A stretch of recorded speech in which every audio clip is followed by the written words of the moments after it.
सबसे पहले हम जानेंगे कि सौर परिवार में कितने ग्रह हैं। सौर परिवार में हाँ?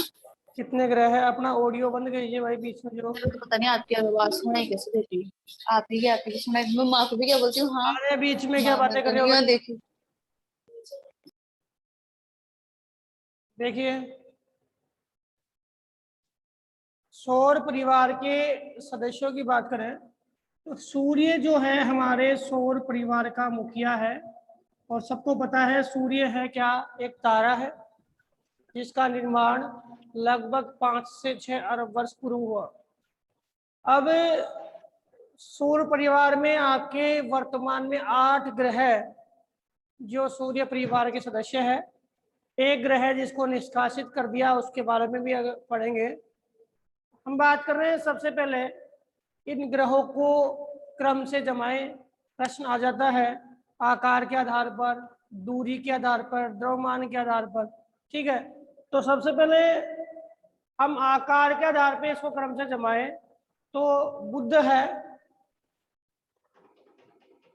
सॉरी दूरी के आधार पे बुध सबसे नजदीक है सूर्य के, फिर शुक्र है, फिर पृथ्वी है, फिर मंगल है, फिर बृहस्पति, शनि, अरुण, वरुण।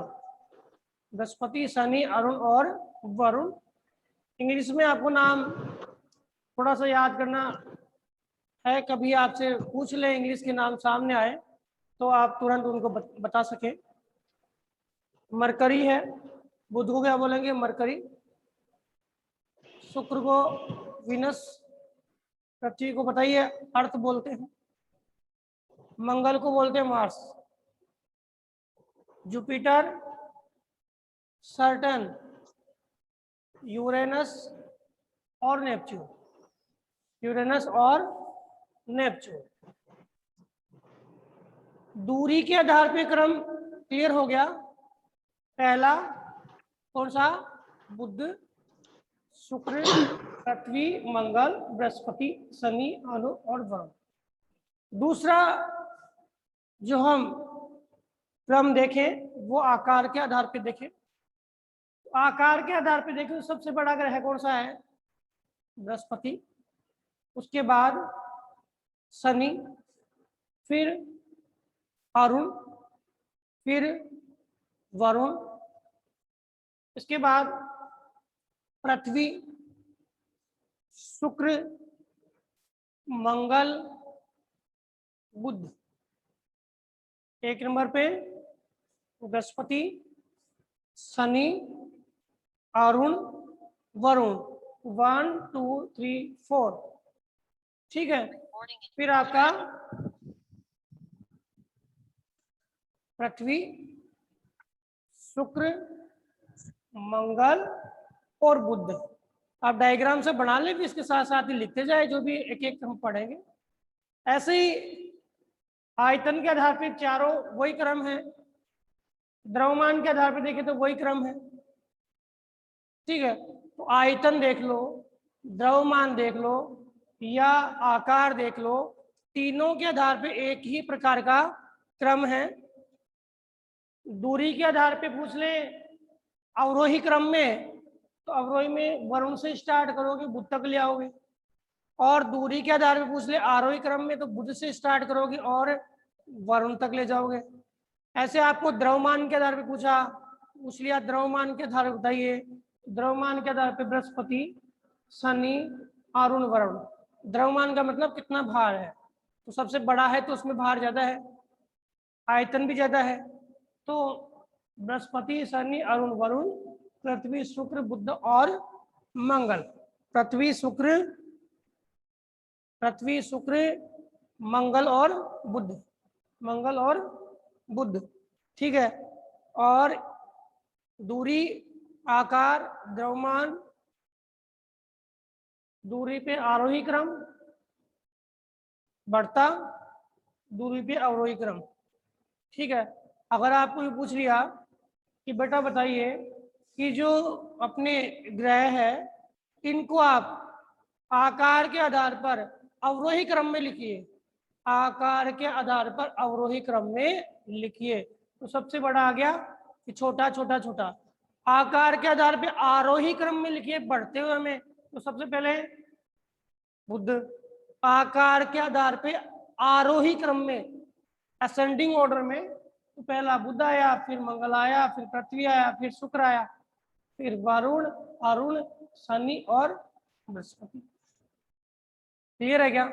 यश या नो? जवाब दीजिए। Yes sir. समझ में आया क्या? Yes sir. ठीक है। Yes sir. अब आपके लिए हम बताएं कि 4 ग्रह, 1 2 3 4, ये 4 ग्रह है, बुध, शुक्र, पृथ्वी और मंगल। इन चारों ग्रहों को हम देखें, इनका आकार सॉरी वेग है इन ग्रहों की तुलना में क्या है, ज्यादा है। और सूर्य से सौर पौने, सूर्य से कौन सी पौने बेटा? सौर पौने, सौर पौने चलती है। अब सौर पौने चल रही है तो पहले ये ग्रह भी क्या थे बेटा? ये सारे ग्रह भी क्या थे? गैसीय अवस्था में थे। लेकिन जैसे ही आपके सोलर विंड का प्रभाव इन पे पड़ा, तो यहाँ का जो वातावरण था, जिसमें कौन सी गैसें थी बेटा? हीलियम और हाइड्रोजन। कौन सी गैस थी? हीलियम और हाइड्रोजन। ये हीलियम और हाइड्रोजन गैस आपके सोलर विंड के कारण इनके वायुमंडल से क्या हुई? हट गई। सौर पौने जैसे चली ना, तो आपकी जो हीलियम और हाइड्रोजन गैस, जिसको हम कौन सा वायुमंडल कह सकते हैं? जिसको हम बोल सकते हैं बेटा सौरिक वायुमंडल। सौरिक वायुमंडल। सौरिक वायुमंडल में, सौरिक वायुमंडल में आपकी जो गैस आती है वो कौन सी आती है? सौरिक वायुमंडल में आपकी गैस आती है हीलियम और हाइड्रोजन। और कोई पूछ ले आपको पार्थिव वायुमंडल, तो पार्थिव वायुमंडल में बताओ बता, पार्थिव वायुमंडल में बताना कौन कौन सी गैस आती है? पार्थिव वायुमंडल में, पार्थिव का मतलब है पृथ्वी वाले में, पृथ्वी वाले वायुमंडल में कौन कौन सी गैस आएगी? नाइट्रोजन। हाँ, नाइट्रोजन और ऑक्सीजन, दो तो मुख्य है। फिर ऑर्गन है, फिर CO2 है, फिर नियोन है, जिनोन है, क्रिप्टोन है, ये सारी गैस आती है। लेकिन आपकी 4 गैसें मुख्य मानते हैं, एक तो नाइट्रोजन और एक ऑक्सीजन, फिर 0.93 पे है आपकी ऑर्गन, फिर 0.03 पे क्या है? Carbon dioxide. फिर बाद में हीलियम भी पाई जाती है, हाइड्रोजन भी पाई जाती है, नियोन भी पाई जाती है, जिनोन भी पाई जाती है, क्रिप्टोन भी पाई जाती है। हालांकि सारी पाई जाती है लेकिन 4 मुख्य है। ठीक है, तो वैसे ही आपके सौरिक वायुमंडल में हाइड्रोजन और हीलियम है। तो सौरिक वायुमंडल का जैसे अंत हुआ, तो आप एक चीज ध्यान रखना, हाइड्रोजन और हीलियम जो है गैस, वो तप्त है, गर्म है। ठीक है, और वो तापमान को बढ़ाने वाली है। तो तापमान को बढ़ाने वाली गैस थी जब तक, तो हमारे जो सारे ग्रह थे वो कैसे थे बेटा? सारे ग्रह हमारे गैसीय अवस्था में थे। लेकिन वो गैस ही चली गई तो बताओ ग्रहों का तापमान कम होगा ज्यादा? गैस चली गई तो तापमान कम होगा या ज्यादा? भाई ज्यादा होगा कम? या बोल दिया करो, आंसर दिया करो फटाक से। क्या होगा? कम होगा। तो कम होने से धीरे धीरे सारे 4 ग्रह हैं वो ठंडे होने लगे। क्या होने लगे? ठंडे होने लगे। और ठंडे होकर के ये चारों ग्रह ठोस रूप में आ गए। किस रूप में आ गए? ठोस रूप में आ गए। तो ध्यान रखना, ये चारों ग्रह है जो क्या है? ठोस है। तो एक प्रश्न आपके आता है कि पार्थिव ग्रह, पार्थिव ग्रह, तो पार्थिव ग्रह पूछ ले तो कितने ग्रहों का नाम आएगा? बुध, शुक्र, पृथ्वी और मंगल। पार्थिव का मतलब पृथ्वी जैसे। ये कैसे बेटा? पृथ्वी जैसे है। बुध, शुक्र, पृथ्वी और मंगल, ये चारों क्या है? पार्थिव ग्रह है। तो प्रश्न आ गया कि पार्थिव ग्रह कैसे हैं, तो पार्थिव ग्रह चट्टानी ग्रह है।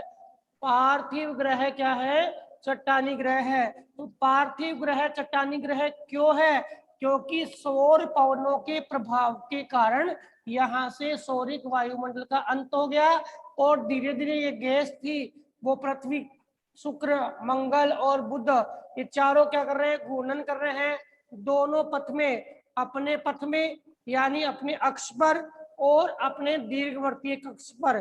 ठीक है, रोटेशन भी कर रहे हैं और रिवोल्यूशन भी कर रहे हैं, दोनों काम कर रहे हैं। इस कारण से रोटेशन, रिवोल्यूशन से और सौरिक वायुमंडल के अंत से इन ग्रहों के अंदर क्या है, तापमान में क्या आई, कमी आई और तापमान में कमी का कारण ये ठोस रूप में आ गए। इसी कारण सारे पार्थिव ग्रह क्या है, चट्टानी ग्रह है। एक प्रश्न और आता है, ये 4 ग्रह हैं, इनको हम दूसरा नाम देते हैं बेटा, लिखते जाना, आंतरिक ग्रह भी कहते हैं। इन्हें पार्थिव ग्रह भी कहते हैं, इन्हें आंतरिक ग्रह भी कहते हैं। आंतरिक इसलिए कहते हैं क्योंकि मंगल और बृहस्पति, मंगल से इधर वाले और बृहस्पति से उधर वाले दोनों प्रकार के ग्रह हैं। वो अपन देखें तो इनकी प्रकृति या इनका नेचर अलग है, इनकी प्रकृति, इनका नेचर अलग है। इन दोनों के बीच, मंगल और बृहस्पति के बीच हमने पढ़ा था क्षुद्र ग्रह है,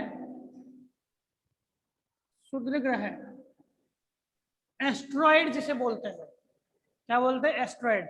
एक तो होता है क्षुद्र ग्रह और एक होता है बौने ग्रह, दोनों में अंतर है। क्षुद्र ग्रह जिनका कोई निश्चित आकार नहीं होता, जो अपने अक्ष और दीर्घवर्तीय अक्ष किसी प्रकार से विशिष्ट समय के आधार पर कोई परिक्रमा नहीं करते हैं।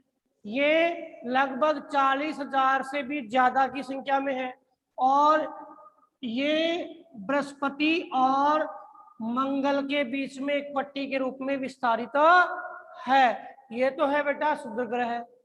कौन से ग्रह है, क्षुद्र ग्रह। एक होता है बौने ग्रह, बौने यानी जिसे ड्राफ्ट बोलते हैं। क्या बोलते हैं, ड्राफ्ट। ड्राफ्ट में नाम आता है बेटा किसका, प्लेटो का। किसका नाम आता है, प्लेटो का, जिसे हम हिंदी में बोलते हैं यम। क्या बोलते हैं, यम। यम का नाम आता है ड्राफ्ट में, दिख नहीं रहा ना, यम का, प्लेटो या यम। प्लेटो की कहानी सुन लो फिर एक एक पढ़े। प्लेटो की कहानी ये है कि प्लेटो एक ड्राफ्ट ग्रह है। 1930 में विश्व के अधिकांश वैज्ञानिकों ने मिलकर के और प्लेटो को एक ग्रह गणना में शामिल कर लिया।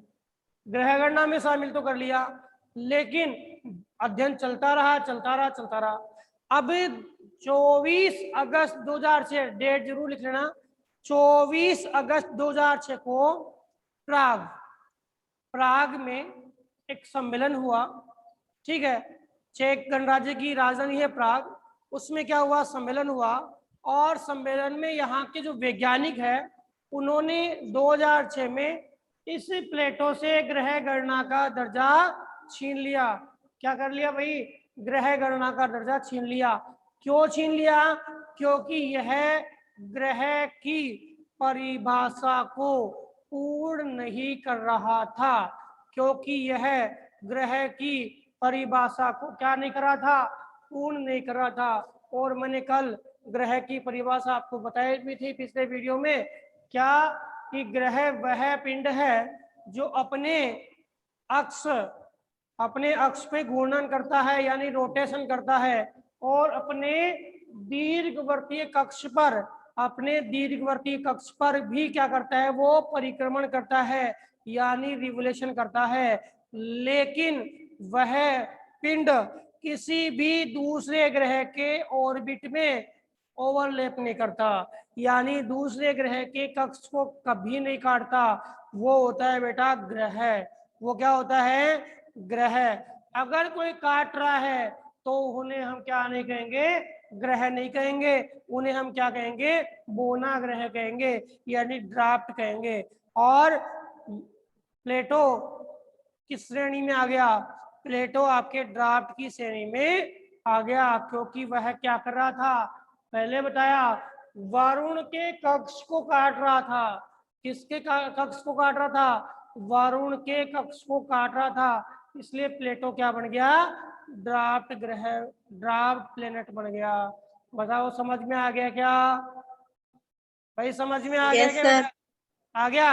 अब हम बात करते हैं कि बृहस्पति, शुक्र, शनि, अरुण, वरुण, ये 4 प्लेनेट हैं, ये चारों प्लेनेट हैं, इनमें आपके सौर पवनों का प्रभाव नहीं हुआ, सौर पवनों का प्रभाव नहीं हुआ।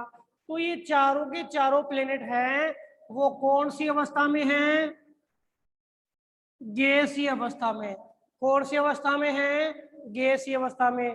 और यह बाहरी क्षेत्र आ गया ना, तो इनको गैसीय ग्रह भी कहेंगे, इन्हें बाहरी ग्रह भी कहेंगे। इन्हें क्या बोलेंगे, आंतरिक ग्रह, चट्टानी ग्रह, आंतरिक ग्रह, ठीक है। और पृथ्वी जैसे है इसलिए क्या बोल दिया, पार्थिव ग्रह। लेकिन ये कैसे भाई, ये सारे के सारे बृहस्पति जैसे हैं। और बृहस्पति को बोला जुपिटर, क्या बोला, जुपिटर। और इसके आधार पे इसका नाम दिया जोवियन, जुपिटर के अनुसार क्या नाम दिया, जोवियन प्लेनेट, जोवियन ग्रह। तो नाम जरूर ध्यान रखना, नाम ध्यान रखना कि 4 जो ये ग्रह है इनको हम पार्थिव ग्रह कहते हैं। पूछ ले पार्थिव ग्रहों के नाम बताइए। दूसरा बोले कि पार्थिव ग्रह चट्टानी क्यों है, बता दोगे, सौर पवनों का प्रभाव। तीसरी बात करें तो पार्थिव ग्रह है वो 4 है, इनको हम आंतरिक ग्रह कहते हैं, क्योंकि बृहस्पति और मंगल के बीच में क्या है बेटा, क्षुद्र ग्रहों की पट्टी है। फिर इसके बाद वाले ग्रह है, इन्हें हम क्या बोलेंगे, गैसीय ग्रह। क्या कहेंगे, गैसीय ग्रह, ठीक है। और ये बाहर की साइड में तो क्या बोलेंगे, बाहरी ग्रह।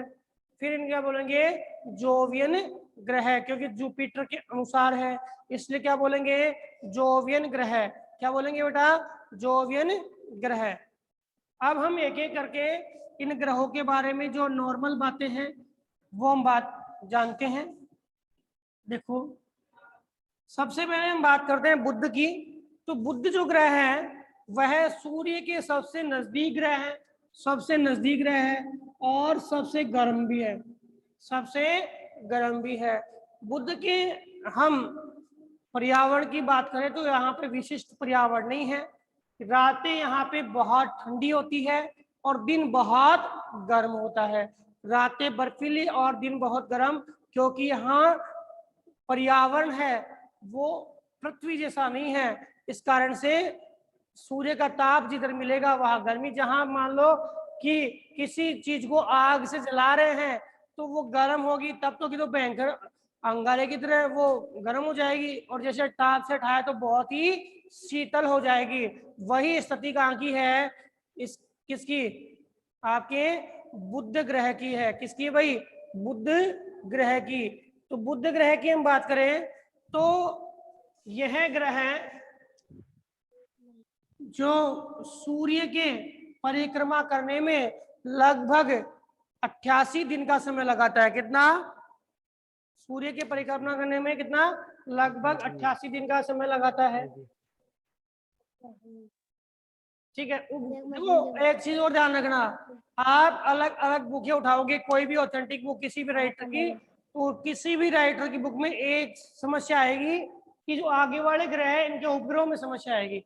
कोई 67 बताता है, कोई 27 बताता है, कोई 25 बताता है, ठीक है। 3-4 की जो उपग्रह की बात है वो सही है, बाकी क्या है, सभी के उपग्रह में क्या आती है, प्रॉब्लम आती है। तो बुध की बात करें सबसे नजदीक है, 88 दिन में परिक्रमा करता है, रातें बर्फीली होती है, दिन बहुत गर्म होता है, ठीक है। और इसका कोई भी क्या नहीं है, उपग्रह नहीं है, लिखते जाना, इसका कोई क्या नहीं है, उपग्रह नहीं है। इसका बुध का कोई भी उपग्रह नहीं है, ठीक है। तो बुध की बात करें सबसे नजदीक 88 दिन में सूर्य की परिक्रमा कर लेता है। और आपके देखिए तो यह लगभग, कई बुक बोलती है 55 दिन में सॉरी 58 दिन में अपने अक्ष पे, या कई बोलती है कि यह अपने अक्ष में और अपने परिक्रमण कक्ष में लगभग बराबर से डे में क्या करता है, घूर्णन परिक्रमण कर लेता है। तो सबसे पहले बात आती है, सबसे नजदीक ग्रह कौन सा है, बताइए बेटा, सबसे नजदीक ग्रह कौन सा है? बुध ग्रह। बुध है। बुध। बुध की प्रकृति क्या है? बुध की प्रकृति क्या है? रातें बहुत ठंडी और दिन बहुत गर्म, क्योंकि इसमें वायुमंडल का अभाव होता है। इसका कोई उपग्रह है क्या? बुध का नहीं कोई सर। उपग्रह है क्या? नहीं है। ठीक है, ये सामान्य सी जानकारी है बुध की। शुक्र की बात करें तो सूर्य से दूरी के आधार पे तो ये दूसरा ग्रह है। सूर्य से दूरी के आधार पे तो कौन सा है? दूसरा ग्रह है। और आकार के आधार पे देखें तो आप ये छठवां ग्रह है। ये कौन सा भाई? छठवां है। 4, 5 और 6। ठीक है। दूसरी बात, शुक्र का आकार और पृथ्वी का आकार बराबर है। शुक्र का आकार और पृथ्वी का आकार क्या है? बराबर है। इसलिए शुक्र को हम बोलते हैं पृथ्वी की जुड़वा बहन। जुड़वा बहन, ठीक है। शुक्र क्या बोलते हैं? पृथ्वी की जुड़वा बहन। कौन? शुक्र ग्रह क्या है भाई? पृथ्वी की जुड़वा बहन है। और एक चीज नोट करना बेटा, कि शुक्र ग्रह है वो शाम को पश्चिम दिशा में देखना सबसे पहले उदित होगा। पश्चिम दिशा में शुक्र ग्रह शाम को सबसे पहले उदित होगा, और पूर्व दिशा में सबसे पहले सुबह उदित होगा। पश्चिम दिशा में सबसे पहले शाम को, और पूर्व दिशा में सबसे पहले सुबह। तो इसको शाम को सबसे पहले उदित होता है, इसलिए क्या बोलते हैं इसे? सांझ का तारा। और सुबह सबसे पहले दिखा देता है तो क्या बोलते हैं? भोर का तारा। तो शुक्र ग्रह के नाम की बात करें तो भोर का तारा भी यही है, सांझ का तारा भी यही है, और बहुत ही चमकदार रूप से हमें दिखाई देता है, इसलिए इसका नाम क्या है बेटा? चमकीला ग्रह। तो कितने नाम हो गए? तो पृथ्वी के बराबर का जो इसका आकार है, इसलिए पृथ्वी की जुड़वा बहन। शाम को सबसे पहले दिखाई दे तो सांझ का तारा, सुबह पहले दिखाई दे तो क्या हो गया? भोर का तारा। ऐसे ही चमकीला ग्रह भी क्या है? आपका शुक्र ही है। चमकीला ग्रह कौन सा है भाई? शुक्र ही है। और हम दूरी की बात करें तो इसकी दूरी जो है वो लगभग, जो आपका बुध है, आपकी बुक में इनकी दूरियां दी हुई है, तो लगभग 0.38 दूरी कितनी है? लगभग 0.38 शुक्र की आपकी जो दूरी है वो लगभग 0.38 है। और सॉरी, बुध की दूरी कितनी है? 0.38 है। और शुक्र की दूरी है वो आपकी है 0.72। कितनी है? 0.72। यानी पृथ्वी की हम दूरी माने 1, तो शुक्र की कितनी है? बुध की कितनी है? 0.38 है। इसकी कितनी है? 0.72 है। और पृथ्वी की कितनी मानी है? 1। मतलब सूर्य से पृथ्वी कितनी? 1। तो वैसे सूर्य से पृथ्वी है, हम बात करेंगे 14,95,98,000 किलोमीटर की है दूरी। पृथ्वी की दूरी सूर्य से कितनी है? 14,95,98,000। तो हम शुक्र के बारे में और बात करते हैं। पहले तो बात करें, ये है सांझ का तारा है।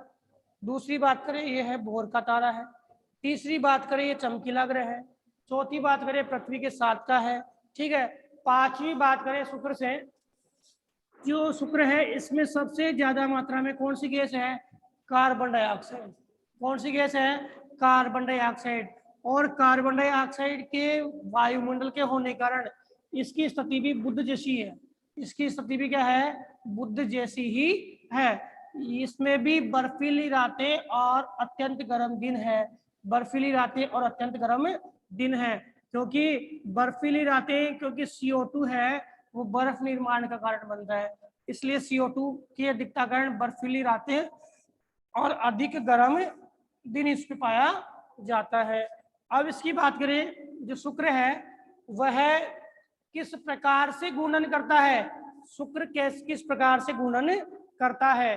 तो शुक्र के गुणन की बात करें, सारे ग्रह वो रोटेट होते हैं, सभी ग्रह रोटेट होते हैं west to east, west to east. ध्यान रखना, सारे ग्रह पश्चिम से लेके और पूरब, पश्चिम से ये पश्चिम है और पश्चिम से पूरब की ओर गति करते हैं। तभी तो हमारे यहाँ सूर्य उदित है वो पूरब की तरफ होता है, क्योंकि हमारा ग्रह पश्चिम से पूरब की तरफ रोटेट हो रहा है। तो हमारे सूर्य कहाँ उग रहा है, पूरब में। लेकिन शुक्र है वो उल्टा घूम रहा है, ईस्ट टू वेस्ट घूम रहा है, ईस्ट टू वेस्ट। एक तो शुक्र है और एक अरुण है, दोनों अपोजिट वे में घूमते हैं। एक तो कौन सा है, शुक्र है, और एक कौन सा है, अरुण है। दोनों क्या करते हैं, अपोजिट वे में घूमते हैं। एक तो कौन सा, शुक्र, और एक कौन सा, अरुण। याद रखना, एक तो शुक्र है और एक अरुण है, दोनों ही अपोजिट वे में घूमते हैं। इसके बाद हम बात करते हैं इनके झुकाव की, शुक्र के झुकाव की और आपके बुध के झुकाव की। झुकाव में भूल गया था, शुक्र का झुकाव है वो है, सॉरी, बुध का झुकाव है अपने अक्ष पे 7 डिग्री, 7 डिग्री। कितना है, बुध अपने अक्ष पे झुकावा है 7 डिग्री, कितना, 7 डिग्री। और शुक्र झुकावा है 3.5 डिग्री। ये थोड़ा नोट करते जाना, शुक्र कितना झुकावा है, 3.5 डिग्री। शुक्र झुकावा कितना बेटा, 3.5 डिग्री।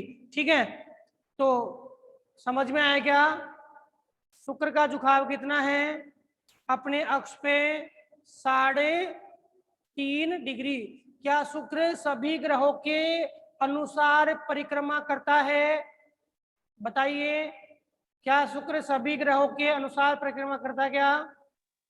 नहीं सर। ठीक है, क्यों, क्योंकि वह अपने अक्ष पे, अरुण और ये 2 ग्रह हैं वो अपने अक्ष पे हैं। वो सभी ग्रह तो पश्चिम से पूरब घूमते हैं और ये घूमते हैं पूरब से पश्चिम। तो आपको पूछ ले कि शुक्र पे जो सूर्योदय होगा वो कौन सी दिशा में होगा, शुक्र पे होने वाला सूर्योदय कौन सी दिशा में होगा, बताओ, कौन सी दिशा में होगा, शुक्र में सूर्योदय होगा वो कौन सी दिशा में होगा, पश्चिम। हाँ, पश्चिम में होगा। तो समझ में आ गया, झुकाव इसका 7 है, बुध के लिए कोई विशेष बात नहीं है। मैंने जो बताया है ना, जैसे पृथ्वी की दूरी को हमने 1 मान लिया, 14,95,98,000 को, तो ये पॉइंट 38 किलोमीटर है, 38, और ये पॉइंट 72 है किसका, पृथ्वी की दूरी का। अब हम बात करते हैं पृथ्वी की, हमारे ग्रह की। हमारा ग्रह है, पता है कैसा ग्रह है भाई, ये तो चमकीला है, और हमारा ग्रह कैसा है, नीला है। नीला क्यों है, क्योंकि पानी के कारण। एकमात्र ग्रह पूरे हमारे सौरमंडल में जिस पर जीवन है। संभावना तो मंगल पे भी है, लेकिन जीवन वर्तमान में किस पर है, आपके पृथ्वी पर है। झुकाव की बात करूं तो झुकाव समझ में आ गया होगा, पृथ्वी का झुकाव कितना है, 23.5 डिग्री। अपने अक्ष पे पृथ्वी कितनी झुकी हुई है, 23.5 डिग्री। सूर्य के दूरी के आधार पे कौन सा, तीसरा, और आकार के आधार पे कौन सा, 5वां बड़ा ग्रह है। आकार के आधार पे कौन सा, 5वां बड़ा ग्रह है।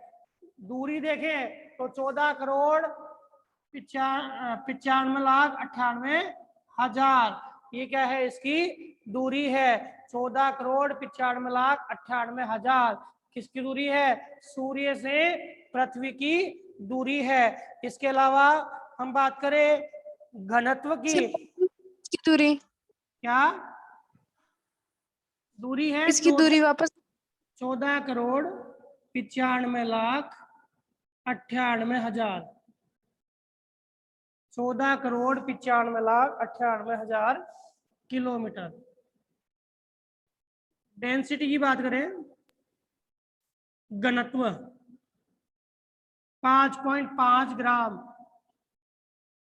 सॉरी घन मीटर, 5.5 ग्राम घन मीटर। क्या है इसका, घन सेंटीमीटर, क्या है इसका, घनत्व है। पृथ्वी का घनत्व कितना है भाई?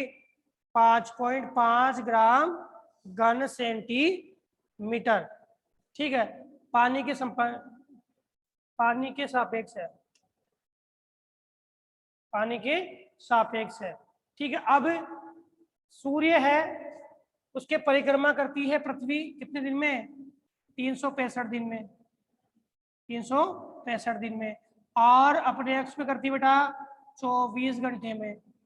अपने अक्ष पे कितने घंटे में करती है? 24 घंटे में। तो पृथ्वी का एक दिन कितना हुआ?